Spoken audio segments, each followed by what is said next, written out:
सोलापुरातील उच्चभ्रू सोसायटीत राहणाऱ्या व्यक्तीकडून मध्यरात्री सुरक्षा रक्षकाला बेदम मारहाण करण्यात आल्याची धक्कादायक घटना समोर आली आहे।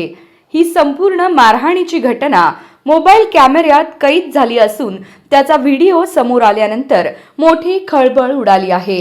या प्रकरणी सुरक्षा रक्षकाच्या फिर्यादीवरून दोघांविरोधात गुन्हा नोंद करण्यात आला आहे।